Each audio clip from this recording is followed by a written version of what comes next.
બોડેલી લાઈવમાં આપનું સ્વાગત છે। છોટાઉદેપુર જિલ્લા કક્ષાના પ્રજાસત્તાક પર્વની બોડેલી ખાતે ઉજવણી કરવામાં આવી હતી। ડોક્ટર મનીષાબેન વકીલ પ્રભારી મંત્રીના હસ્તે ધ્વજવંદન કરવામાં આવ્યું હતું અને આજે બોડેલીમાં સમગ્ર છોટાઉદેપુર જિલ્લાનું વહીવટી તંત્ર એક્ટિવ હતું। છેલ્લા 4 દિવસથી છેલ્લા એક અઠવાડિયાથી આમ તો તૈયારી રૂપે તમામ વહીવટી તંત્ર તૈયારીમાં લાગેલું હતું। આપણે જોઈ શકીએ છીએ કે પરેડના પણ દ્રશ્ય જોઈ શકીએ છીએ। પોલીસ પરેડ છે, એ સાથે જે ટ્રાફિક બ્રિગેડના જવાનો છે તેઓ પણ આ પરેડમાં જોડાયા હતા અને આ દ્રશ્યો ખૂબ જ આકર્ષક રહ્યા હતા।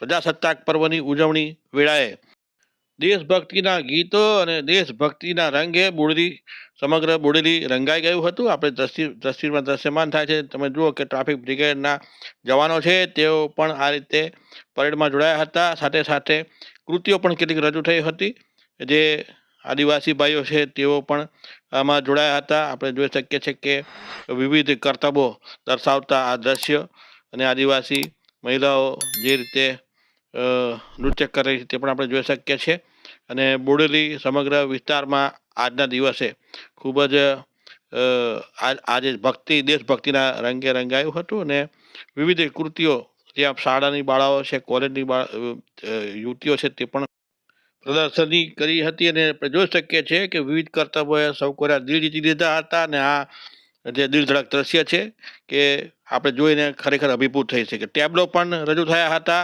આ જે ગ્રાઉન્ડ છે એની ઉપર વિવિધ પ્રકારના ટેબ્લો આપણે જોઈ શકીએ છીએ, જંગલનું આખું દ્રશ્ય અને સાથે દીપડો અને અલગ અલગ પ્રકારના ટેબ્લો, આદિવાસી સંસ્કૃતિના પણ દ્રશ્ય। સાંસદ જસુભાઈ રાઠવા, ધારાસભ્યો, વહીવટીતંત્ર, કલેક્ટર ગાર્ગી જૈન સહિતના તમામ આ કાર્યક્રમમાં ઉપસ્થિત રહ્યા હતા અને દેશપ્રેમની જે એમની માયા છે તેના પણ અહીં દર્શન થયા હતા।